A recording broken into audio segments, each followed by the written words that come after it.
नमस्कार दोस्तों, कैसे हैं आप? आशा करता हूँ आप सब बहुत अच्छे होंगे। मैं सुरेश एक बार फिर से सुरेश एकेडमी में आपका स्वागत करता हूँ। दोस्तों, आज हम पढ़ेंगे सीटेट दिसंबर 2024 के लिए साइंस के NCERT book based most expected question दोस्तों। जूनियर लेवल के लिए जो क्लास 6 से 8th क्लास के लिए जो जूनियर लेवल होता है, उसके लिए जूनियर लेवल के साइंस के NCERT book based most expected question दोस्तों सीटेट दिसंबर 2024 के लिए हम लेकर आए हैं, जो आपकी परीक्षा की दृष्टि से बेहद इम्पॉर्टेंट है दोस्तों। जैसा कि मैंने वीडियो के टाइटल में ही लिखा है मोस्ट एक्सपेक्टेड क्वेश्चन, तो एक एक क्वेश्चन दोस्तों एनसीईआरटी बुक से लाया हूँ मैं, और आपकी परीक्षा की दृष्टि से काफ़ी इम्पोर्टेंट होने वाला है दोस्तों। तो देख लेते हैं क्वेश्चन क्या है दोस्तों। पहला क्वेश्चन आपके सामने ये रहा दोस्तों विद एक्सप्लेनेशन। दोस्तों देखते हैं क्या कह रहा है क्वेश्चन पहला। वसा या फैट जिसे हम कहते हैं पूरी तरह से पचती है। तो जो फैट होती है वो हमारे कौन से पार्ट में, हमारी बॉडी के कौन से अंग में पूरी तरह से पचती है? स्टमक में पचती है, या माउथ में डाइजेस्ट होती है, स्मॉल इंटेस्टाइन में होती है, या लार्ज इंटेस्टाइन में होती है दोस्तों। तो इसका आंसर बताने से पहले मैं आपको कुछ दोस्तों बातें बताऊंगा। जैसे कि जो हमारी एक बकल कैविटी होती है, क्या होती है? बकल कैविटी होती है, जिसे हम माउथ भी कहते हैं। माउथ के अंदर बकल कैविटी होती है। इसके अलावा हमारा स्टमक होता है, और हमारा क्या होता है? स्मॉल इंटेस्टाइन होती है दोस्तों। तो इसमें जो होता है दोस्तों, जो कार्बोहाइड्रेट होता है दोस्तों, तो कार्बोहाइड्रेट का जो पाचन होता है वो हमारे माउथ अर्थात बकल कैविटी से स्टार्ट हो जाता है दोस्तों। और स्टमक में कार्बोहाइड्रेट का पाचन नहीं होता है, और जो फाइनल पाचन होता है, फाइनल डाइजेशन जो होता है वो स्मॉल इंटेस्टाइन के जो डिडनम पार्ट होता है। एक्चुअली स्मॉल इंटेस्टाइन जो होती है वो 3 भागों में, उसके 3 अंग होते हैं, डी जे आई, डीडनम, जीजनम और इलियम। तो डीडनम में पूरा पाचन हो जाता है दोस्तों। अगर कोई भोजन आप खाते हैं तो उसका पाचन जो दोस्तों स्टार्ट होता है वो हमारे माउथ से ही, मुंह से ही स्टार्ट हो जाता है, और उसका जो फाइनल डाइजेशन होता है वो स्मॉल इंटेस्टाइन के जो डीडनम पार्ट होता है उसमें फाइनल डाइजेशन हो जाता है दोस्तों। तो कई बार आपसे पूछ ले जाता है कि जो हमारा डाइजेशन है वो कहाँ से स्टार्ट होता है और फाइनल कहाँ पे होता है दोस्तों। तो फाइनल डाइजेशन जो होता है वो डुओडेनम स्मॉल इंटेस्टाइन में होता है दोस्तों। इसके साथ ही दोस्तों कार्बोहाइड्रेट का पाचन तो बकल कैविटी से अर्थात माउथ से स्टार्ट हो जाता है और फाइनल होता है स्मॉल इंटेस्टाइन में दोस्तों। इसके साथ ही दोस्तों मैं आपको बता दूं फैट, फैट का जो डाइजेशन होता है दोस्तों वो माउथ में नहीं होता है, स्टमक में भी नहीं होता है,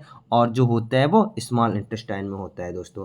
कहाँ होता है? स्मॉल इंटेस्टाइन में होता है दोस्तों। तो आप समझ ही गए होंगे इस क्वेश्चन का जो राइट आंसर होने वाला है वो ऑप्शन नंबर सी हो जाएगा, स्मॉल इंटेस्टाइन। इसके अलावा दोस्तों प्रोटीन जो होती है, प्रोटीन का जो पाचन होता है वो दोस्तों हमारे बकल कैविटी में नहीं होता है, थोड़ा सा पाचन स्टमक में होता है, और जो बचा हुआ है वो हमारे स्मॉल इंटेस्टाइन में हो जाता है। इसके अलावा जो न्यूक्लिक एसिड होते हैं दोस्तों उसका भी हमारा बकल कैविटी में नहीं होता है, स्टमक में नहीं होता है, डायरेक्ट हमारा स्मॉल इंटेस्टाइन में होता है दोस्तों। तो इस क्वेश्चन का आंसर आप समझ गए होंगे कि फैट का डाइजेशन बकल कैविटी में नहीं होता है, स्टमक में भी नहीं होता है, हमारा स्मॉल इंटेस्टाइन में होता है। तो स्मॉल इंटेस्टाइन हमारा क्या हो जाएगा? बिल्कुल राइट आंसर हो जाएगा, option number C will be the right answer दोस्तों।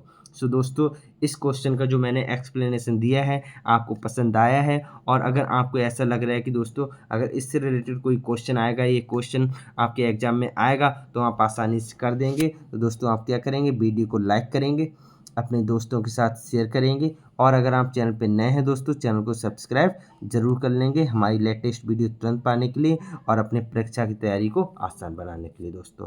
तो नेक्स्ट क्वेश्चन देख लेते हैं, क्वेश्चन नंबर 2 ये रहा आपके सामने दोस्तों। क्या कह रहा है देख लेते हैं। अपचित भोजन अर्थात अनडाइजेस्टेड फूड से पानी मुख्य रूप से अवशोषित होता है। कहाँ होता है दोस्तों? स्टमक में होता है, फूड में, फूड पाइप में होता है, स्मॉल इंटेस्टाइन में होता है, या लार्ज इंटेस्टाइन में होता है। तो हमसे ये पूछा गया है दोस्तों, जैसे कि जब हम भोजन खाते हैं, जब हम भोजन लेते हैं तो दोस्तों उसका जो पाचन होता है माउथ से स्टार्ट होके स्मॉल इंटेस्टाइन में फाइनल हो जाता है। लेकिन कुछ जो भोजन है, कुछ फूड जो है वो हमारे पेट में ऐसा रह जाता है जो अनडाइजेस्ट होता है, जो हमारी शरीर पाचन मतलब डाइजेस्ट कर ही नहीं पाता है। तो उसका क्या होता है दोस्तों? वो कहाँ पे अवशोषित होता है? तो वो जो होता है दोस्तों हमारा लार्ज इंटेस्टाइन में होता है। लार्ज इंटेस्टाइन में जब ये जाता है दोस्तों तो उसमें क्या होता है? लार्ज इंटेस्टाइन में ये विटामिन B7 निकालता है। जो अनडाइजेस्टेड फूड होता है उससे लार्ज इंटेस्टाइन क्या करती है? विटामिन B7 बनाती है, विटामिन B12 बनाती है, और विटामिन के बनाती है। इनका क्या करता है, प्रोडक्शन करता है लार्ज इंटेस्टाइन अनडाइजेस्टेड फूड से। अनडाइजेस्टेड फूड से क्या होता है, अभी लार्ज इंटेस्टाइन में अवशोषित होता है और उससे प्रोडक्शन होता है विटामिन B7 का, विटामिन B12 का और विटामिन के का दोस्तों। तो इसके अकॉर्डिंग जो इस क्वेश्चन का राइट आंसर होने वाला है वो हो जाएगा ऑप्शन नंबर डी, बड़ी आंत जिसे लार्ज इंटेस्टाइन कहते हैं। ऑप्शन नंबर डी क्या हो जाएगा, बिल्कुल राइट आंसर हो जाएगा दोस्तों। अब आगे बढ़ते हैं नेक्स्ट क्वेश्चन, क्वेश्चन नंबर 3 ये रहा आपके सामने दोस्तों। पौधे का कौन सा भाग प्रकाश संश्लेषण के लिए हवा से कार्बन डाइऑक्साइड जिसे CO2 कहते हैं लेता है दोस्तों। तो पौधे का कौन सा भाग होता है, कि जड़ के बाल होते हैं जिसे रूट हेयर कहते हैं, स्टोमेटा होता है, या पत्ती की सिराएं होती हैं, पंखुड़ियाँ होती हैं। तो ये कौन सा पार्ट होता है, कौन सा भाग होता है पेड़ का जिससे कार्बन डाइऑक्साइड लेता है पेड़ प्रकाश संश्लेषण के लिए, फोटोसिंथेसिस के लिए दोस्तों। तो अभी दोस्तों मैं आपको बता दूं, जो हमारी पत्तियां होती हैं कुछ इस टाइप से होती हैं, कुछ इस टाइप से होती हैं दोस्तों। तो इसमें कुछ छोटे छोटे छिद्र होते हैं, छोटे छोटे क्या होते हैं, स्मॉल पोर्स होते हैं, छोटे छोटे छिद्र होते हैं। इनको हम क्या कहते हैं दोस्तों, स्टोमेटा कहते हैं। उनको क्या कहते हैं, स्टोमेटा कहते हैं। और हिंदी में अगर इसकी बात की जाए तो इन्हें रंध्र कहते हैं। हिंदी में क्या कहते हैं दोस्तों, रंध्र कहते हैं। तो इन जो रंध्र होते हैं, जो स्टोमेटा होते हैं, इनका काम क्या होता है दोस्तों, गैसों का आदान प्रदान करना होता है, गैसों को इन करना और गैसों को निकालना। जैसे कार्बन डाइऑक्साइड हम वायु से लेते हैं, जो पेड़ होते हैं वो कार्बन डाइऑक्साइड को लेते हैं, CO2 को लेते हैं स्टोमेटा के थ्रू, CO2 को लेते हैं और साथ ही कार्बन O2 को अर्थात ऑक्सीजन को हमें देते हैं, ऑक्सीजन निकालते हैं और CO2 को ले लेते हैं। तो गैसों का आदान प्रदान जो करता है वो पत्तियों के अंदर छोटे छोटे पोर होते हैं जिन्हें हम स्टोमेटा कहते हैं, जिसे हिंदी में रंध्र कहते हैं। ये गैसों का आदान प्रदान करने का काम करता है। इसके अलावा बाष्पोत्सर्जन का, ट्रांसपोर्टेशन का जो काम करता है वो भी स्टोमेटा करता है, बाष्पोत्सर्जन का काम करता है। और गैसों का आदान प्रदान का काम कौन करता है, रंध्र करता है, स्टोमेटा करता है दोस्तों। तो इस क्वेश्चन के अकॉर्डिंग इस क्वेश्चन का जो राइट आंसर हो जाएगा वो हो जाएगा ऑप्शन नंबर बी, स्टोमेटा, जिसे हम रंध्र कहते हैं हिंदी में दोस्तों। Option number B, stomata will be the right answer दोस्तों इस क्वेश्चन का। अब आगे बढ़ते हैं नेक्स्ट क्वेश्चन, क्वेश्चन नंबर 4 ये रहा आपके सामने दोस्तों। देख लेते हैं क्या कह रहे हैं। पौधे मुख्य रूप से अपने द्वारा वायुमंडल से कार्बन डाइऑक्साइड लेते हैं। तो इनडायरेक्टली जो तीसरा क्वेश्चन था उसी का एक पार्ट है, मतलब वही क्वेश्चन घुमा फिरा के आपके सामने आ गए दोस्तों। तो जड़ें होती हैं, तना होता है, फ्लावर होता है या लीव्स होती हैं। तो दोस्तों अभी हमने आपको बताया था, तो जो गैसों का आदान प्रदान करने का काम कौन करता है दोस्तों, जो पत्तियों में छोटे छोटे पोर होते हैं जिन्हें हम स्टोमेटा कहते हैं, जिन्हें हम रंध्र भी कहते हैं हिंदी में, वो हमारी कहाँ होते हैं, पत्तियों में। तो पत्तियों से ही तो कार्बन डाइऑक्साइड ली जाती है, पत्तियों के अंदर ही होते हैं वही स्टोमेटा रंध्र जो होता है। तो ऑप्शन नंबर डी की हो जाएगा लीव्स हमारा राइट आंसर दोस्तों। आगे नेक्स्ट क्वेश्चन, क्वेश्चन नंबर 5 ये रहा आपके सामने। अमरवेल इसका उदाहरण है। तो अमरवेल किसका उदाहरण है दोस्तों, सेपोसी ऑटोट्रॉफ का, पैरासाइट अर्थात परजीवी का, मृत पोषिका या मेजबान का, होस्ट का, किसका उदाहरण है, हमसे पूछा गया दोस्तों। तो दोस्तों अमरवेल के बारे में आपको बता दूं दोस्तों, एक्चुअली अमरवेल होता क्या है दोस्तों। अमरवेल एक क्या होती है, एक जाली टाइप की होती है जो हमारे बबूल के पेड़ पर पाई जाती है। किसके भाई, बबूल के पेड़ पर पाई जाती है। और हमारा जो कीकर का पेड़ होता है उस पर पाई जाती है, बेर का पेड़ होता है उस पर पाई जाती है। जो पीली पीली एक जाल टाइप की संरचना होती है, जो पीले पीले रंग का जो जाल होता है उसी को हम क्या कहते हैं, अमरवेल कहते हैं दोस्तों। तो ये क्या करती है, ये जहाँ पे जिस टहनी पे ये अमरवेल होगी, पीली पीली जाल टाइप की होगी, उस पर पत्तियां नहीं होती, मतलब एक पत्ती खा लेती है, पेड़ का नुकसान करती है और अपना फायदा करती है, मतलब अपना पेट भरने के लिए भी पत्तियों को खा लेती है। तो ऐसा काम कौन करता है, जो दूसरे का नुकसान करता है और अपना फायदा करता है दोस्तों, वो करता है पैरासाइट। वो कौन करता है, पैरासाइट अर्थात परजीवी। परजीवी का क्या काम होता है दोस्तों, अपना फायदा करना और जिसके साथ रह रही है, जिसके साथ रह रहा है वो पैरासाइट, जिसके साथ वो परजीवी रह रहा है उसका नुकसान पहुंचाना। जैसे कि दोस्तों मच्छर होते हैं, मच्छर भी एक पैरासाइट ही है, मच्छर भी एक परजीवी है, हमारे पास आता है, हमारा खून चूस के, काट के हमारा खून चूस के ले जाता है। जूं, सर में जूं होते हैं, सर में ही रहते हैं दोस्तों और खून पीते रहते हैं दोस्तों, तो वो भी क्या होते हैं, पैरासाइट होते हैं। ऐसी अमरवेल क्या है, पैरासाइट है दोस्तों, परजीवी है। तो ऑप्शन नंबर बी क्या हो जाएगा, बिल्कुल राइट आंसर हो जाएगा। अब हम आगे बढ़ते हैं नेक्स्ट क्वेश्चन, क्वेश्चन नंबर 6 ये रहा आपके सामने दोस्तों। दोस्तों सारे के सारे क्वेश्चन जो मैं लाया हूँ वो NCERT की बुक से ही निकाल कर लाया हूँ। 7th क्लास के क्वेश्चन साइंस के हैं सारे के सारे दोस्तों, एक एक क्वेश्चन आपकी NCERT बुक से है दोस्तों, जो कि आपकी परीक्षा में भी NCERT से ही आते हैं सारे क्वेश्चन, तो उसी से मैं लेकर आया हूँ दोस्तों। तो 30 डिग्री सेल्सियस के 1 लीटर पानी को 50 डिग्री सेल्सियस के 1 लीटर पानी के साथ मिलाया जाता है तो मिश्रण का तापमान होगा। तो मिश्रण का तापमान 80 डिग्री हो जाएगा या 50 से ज़्यादा और 30 से कम हो जाएगा या फिर 20 डिग्री सेल्सियस हो जाएगा या 30 और 50 के बीच हो जाएगा दोस्तों। तो कई बार दोस्तों आपने देखा होगा जब आप गर्म पानी पीते हैं, अगर कोई गर्म पानी होता है आपको पीना होता है दोस्तों, तो आपको उसको ठंडा करने के लिए या तो उसका वेट करें ठंडा होने का या फिर उसमें थोड़ा ठंडा पानी मिलाते हैं दोस्तों उसमें, या फिर थोड़ा ठंडा पानी मिलाते हैं। मान लो 100 डिग्री सेल्सियस है तो भाई इतना गर्म तो पानी आप पी नहीं पाएंगे, तो इसमें आप क्या करते हैं कभी कभी ठंडा पानी मिला लेते हैं, लगभग 10 डिग्री सेल्सियस वाला मिलाते हैं। तो उससे क्या करते हैं दोस्तों, जब पानी मिला लेते हैं थोड़ा ठंडा पानी मिला लेते हैं 0 डिग्री सेल्सियस वाला मिला लेते हैं दोस्तों, तो क्या होता है 100 डिग्री से तो कम ही होता है दोस्तों।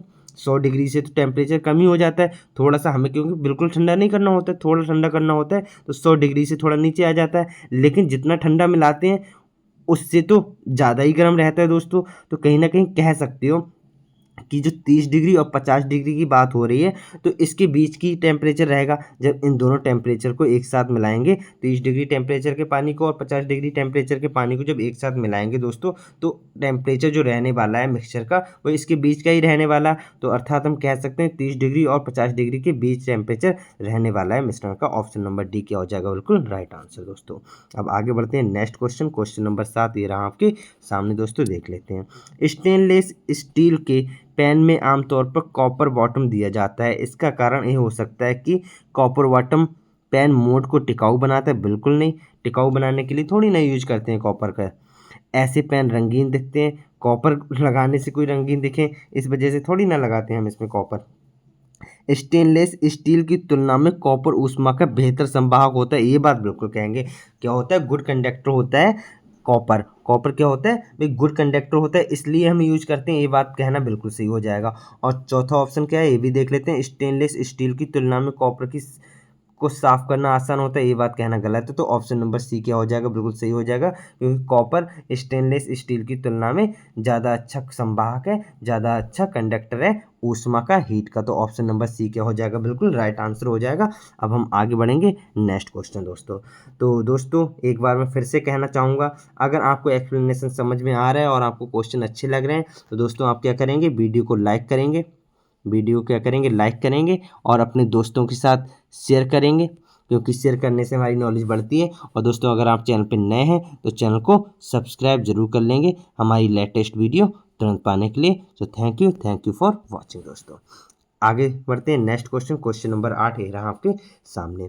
निम्नलिखित में से कौन सा कथन सत्य है, तो कौन सा कथन सत्य है ये हमसे पूछा गया है दोस्तों। अम्ल और क्षार दोनों ही सभी सूचकों का रंग बदलते हैं, बिल्कुल नहीं। सभी सूचकों का रंग तो नहीं, मतलब सभी सूचकों में जितने भी हमारे सूचक होते हैं सब में तो रंग नहीं बदलते हैं, क्योंकि दोस्तों लिटमस पेपर में तो रंग बदलते हैं नो डाउट, एसिड और बेस दोनों रंग बदलते हैं, ये बात सच है। लेकिन भाई जो और सूचक हैं उसमें तो नहीं बदलते हैं, टर्मरिक है, फिनोल्फ्थालीन है, उसमें क्या होता है दोस्तों केवल और केवल बेस ही रंग बदलता है, बाकी तो एसिड जो होता है नो चेंज होता है, एसिड का रंग तो चेंज होता ही नहीं है। तो ये बात कहनी गलत हो जाएगी, तो पहला ऑप्शन क्या हो जाएगा बिल्कुल गलत हो जाएगा, पहली बात क्या हो जाएगी गलत, तो ये तो आंसर होगा नहीं। यदि कोई सूचक अम्ल के साथ रंग बदलता है तो वह क्षार के साथ रंग नहीं बदलता है, ये बात भी कहनी गलत है, क्योंकि लिटमस पेपर में बदलता है दोस्तों। और तो बी भी नहीं होगा। सी क्या कह रहा है, यदि कोई सूचक क्षार के साथ रंग बदलता है तो अम्ल के साथ रंग नहीं बदलता है, ये बात भी कहनी गलत हो जाएगी। और अम्ल और क्षार में रंगों का परिवर्तन सूचक के प्रकार पर निर्भर करता है, ये बात कहनी बिल्कुल सही हो जाएगी। तो ऑप्शन नंबर डी क्या हो जाएगा बिल्कुल राइट आंसर हो जाएगा दोस्तों। ऑप्शन नंबर डी क्या हो जाएगा बिल्कुल राइट आंसर हो जाएगा, क्योंकि दोस्तों आपको पता है ना जो लिटमस पेपर होता है उसमें एसिड क्या करता है, रेड तो रेड ही रहता है लेकिन ब्लू को क्या करता है रेड कर देता है, और बेस क्या होता है रेड को ब्लू कर देता है और ब्लू तो ब्लू ही रहता है दोस्तों। तो इस टाइप से हम एसिड और बेस का पता लगाते हैं लिटमस पेपर से। और बाकी टर्मरिक में क्या होता है दोस्तों, एसिड का कलर नो चेंज रहता है और बेस का क्या होता है पिंक हो जाता है। फिनोल्फ्थालीन में भी एसिड का कलर नो चेंज रहता है लेकिन बेस का क्या हो जाता है पिंकिश हो जाता है दोस्तों। तो इसका तो आंसर ऑप्शन नंबर डी हो गया। अब नेक्स्ट क्वेश्चन, क्वेश्चन नंबर 9 ये रहा आपके सामने दोस्तों, देख लेते हैं क्या कह रहे हैं।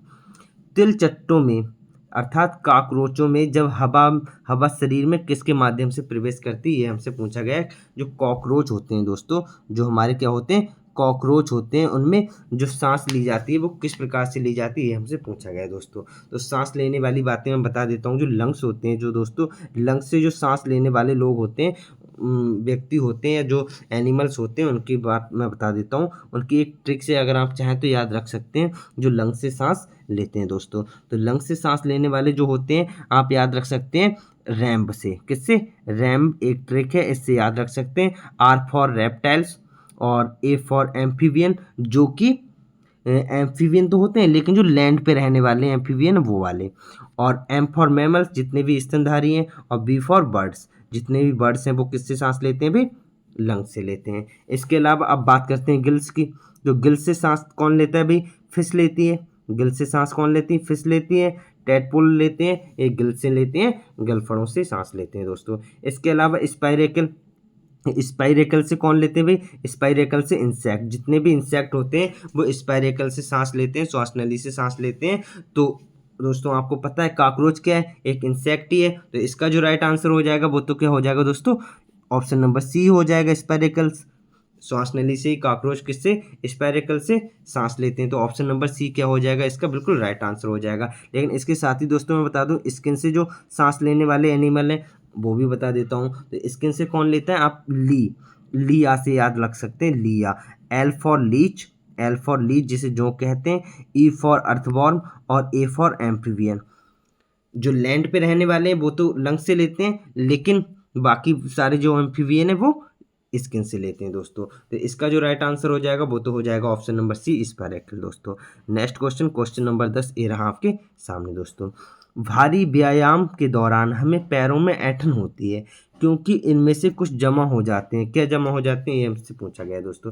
तो कई बार दोस्तों आपने ऐसा देखा होगा कि जब आप बहुत ज़्यादा एक्सरसाइज कर लेते हैं या बहुत ज़्यादा चल लेते हैं या आप रेस लगाने जाएं, पहले 1-2 दिन जब रेस लगाने जाएंगे तो क्या होता है दोस्तों, पैरों में ऐंठन होने लगती है, दर्द होने लगता है। तो वो किस वजह से होता है दोस्तों? तो होता क्या है, जब हम कोई ज़्यादा काम कर लेते हैं तो हमारी जो मसल्स में है ना, ऑक्सीजन की कमी हो जाती है। क्या हो जाती है? ऑक्सीजन की क्या हो जाती है? कमी हो जाती है। उस वजह से लैक्टिक एसिड जमा हो जाता है। उस वजह से लैक्टिक एसिड जमा हो जाता है, तभी हमें क्या होती है? ऐंठन होने लगती है, दर्द होने लगता है। तो लैक्टिक एसिड क्या हो जाता है? जमा हो जाता है। ऑप्शन नंबर बी क्या हो जाएगा? ऑक्सीजन की कमी से लैक्टिक एसिड जमा हो जाता है, तो इसलिए lactic acid option number B क्या हो जाएगा? बिल्कुल राइट आंसर दोस्तों। आगे बढ़ते हैं नेक्स्ट क्वेश्चन, क्वेश्चन नंबर 11 क्या कह रहा है देख लेते हैं। सांस छोड़ते समय पसलियां क्या हो जाती हैं? मूव आउटवर्ड, बाहर की तरफ निकल जाती हैं क्या? ऐसा तो नहीं होता है भाई। मूव डाउनवर्ड, डाउनवर्ड हो जाती हैं, या मूव अपवर्ड, ऊपर उठ जाती हैं, या बिल्कुल भी नहीं चलती। ये हमसे पूछा गया है दोस्तों। तो आप एक बार सांस ले सकते हैं। सांस जब लेंगे, जब सांस लेंगे तो क्या होता है? अपवर्ड, जो हमारा चेस्ट होता है एकदम ऊपर को उठता है। लेकिन जैसे हम छोड़ते हैं तो डाउन बढ़ जाता है, एकदम नीचे को जाता है। तो इसके अकॉर्डिंग ऑप्शन नंबर बी क्या हो जाएगा? बिल्कुल राइट आंसर हो जाएगा, मूव डाउनवर्ड, जब हम सांस छोड़ते हैं। और जब सांस लेते हैं तो मूव अपवर्ड होता है दोस्तों। तो ऑप्शन नंबर सी क्वेश्चन के अकॉर्डिंग हो जाएगा। ऑप्शन नंबर बी क्या हो जाएगा क्वेश्चन के अकॉर्डिंग? बिल्कुल राइट आंसर, मूव डाउनवर्ड दोस्तों। तो पौधे में पानी का परिवहन होता है। तो पौधे में पानी का परिवहन जो होता है वो किसके थ्रू होता है दोस्तों? वो होता है जाइलम के थ्रू। किसके थ्रू? जाइलम के थ्रू पानी का ट्रांसपोर्टेशन होता है, मतलब पानी का जो परिवहन होता है वो जाइलम के थ्रू होता है। और फ्लोएम के थ्रू फूड का होता है। फ्लोएम के थ्रू क्या किसका होता है परिवहन भी? फूड का होता है। और स्टोमेटा से क्या होता है दोस्तों? गैसों का आदान प्रदान होता है। क्या होता है? गैसीय ट्रांसपोर्टेशन होता है, वाष्पोत्सर्जन भी होता है, और गैसों का भी आदान प्रदान एस्टोमेटा से होता है। फिलहाल तो पौधे में जो पानी का परिवहन होता है वो होता है ऑप्शन नंबर ए, जाइलम के द्वारा दोस्तों। और फूड का परिवहन फ्लोएम के द्वारा दोस्तों। अब क्वेश्चन नंबर 13 देख लेते हैं। क्वेश्चन नंबर 13 क्या कह रहा है देख लेते हैं। पौधे का प्रजनन भाग है। तो पौधे का जो प्रजनन रिप्रोडक्टिव पार्ट जो है वो हमसे पूछा गया है। तो पौधे का जो रिप्रोडक्टिव पार्ट होता है वो होता है फ्लावर दोस्तों। क्या होता है? फ्लावर। ऑप्शन नंबर डी क्या हो जाएगा? बिल्कुल राइट आंसर हो जाएगा दोस्तों। सो दोस्तों अगर आपको वीडियो अच्छी लग रही है तो आप क्या करेंगे? वीडियो को लाइक करेंगे, अपने दोस्तों के साथ शेयर करेंगे, और अगर आप चैनल पे नए हैं दोस्तों तो चैनल को सब्सक्राइब जरूर कर लेंगे हमारी लेटेस्ट वीडियो तुरंत पाने के लिए और अपनी तैयारी को आसान बनाने के लिए। So thank you. आगे बढ़ते हैं नेक्स्ट क्वेश्चन, क्वेश्चन नंबर 14 ये रहा आपके सामने दोस्तों। परिपक्व अंडाशय बनाता है। तो जो ओवेरी जो होती है वो मैच्योर हो जाती है तो वो क्या बनाती है दोस्तों, जो ओवेरी होती है वो मैच्योर होके क्या बनाती है दोस्तों, वो बनाती है हमारा फ्लावर। क्या बनाती है दोस्तों, फ्रूट बनाती है। क्या बनाती है दोस्तों, फ्रूट बनाती है। जब एक्चुअली फ्लावर की जगह फ्रूट होगा, क्या होगा दोस्तों, फ्रूट होगा। फल लिखा ही हुआ है तो फ्रूट होगा दोस्तों। तो ओवेरी जो होती है वो मैच्योर होके क्या बनाती है दोस्तों, फ्रूट बनाती है, फल बनाती है। लेकिन अगर यहाँ पे ओवेरी की जगह क्या होता है, ओबुलस होता है। ओवेरी की जगह ओबुलस होता, ओबुलस होता तो हमारा मैच्योर होके क्या बनता, सीड। तो बनता सीड। लेकिन क्योंकि यहाँ पे ओवेरी है तो इसके अकॉर्डिंग ऑप्शन नंबर डी हो जाएगा, फल यानी कि fruits will be the right answer दोस्तों। तो अब हम आगे बढ़ते हैं नेक्स्ट क्वेश्चन, क्वेश्चन नंबर 15 ये रहा आपके सामने, जो कि बहुत ही आसान क्वेश्चन है। गति की मूल इकाई क्या है दोस्तों। तो गति की मूल इकाई पता करने के लिए दोस्तों आपको पता होगा, जो स्पीड है, जो गति है, उसका जो फॉर्मूला होता है वो होता है distance upon time. Distance upon time, तो डिस्टेंस को हम मीटर से मेजर करते हैं और टाइम को सेकंड से। तो इसके according meter per second, option number D क्या हो जाएगा, बिल्कुल राइट आंसर हो जाएगा। D will be the right answer. So दोस्तों अगर आपको वीडियो अच्छी लगी है तो वीडियो को क्या करेंगे, लाइक करेंगे और अपने दोस्तों के साथ क्या करेंगे दोस्तों, शेयर करेंगे, क्योंकि शेयर करने से नॉलेज बढ़ती है। और अगर आप चैनल पर नए हैं दोस्तों, चैनल को सब्सक्राइब जरूर कर लेंगे हमारी लेटेस्ट वीडियो तुरंत पाने के लिए और अपनी तैयारी को आसान बनाने के लिए। So thank you for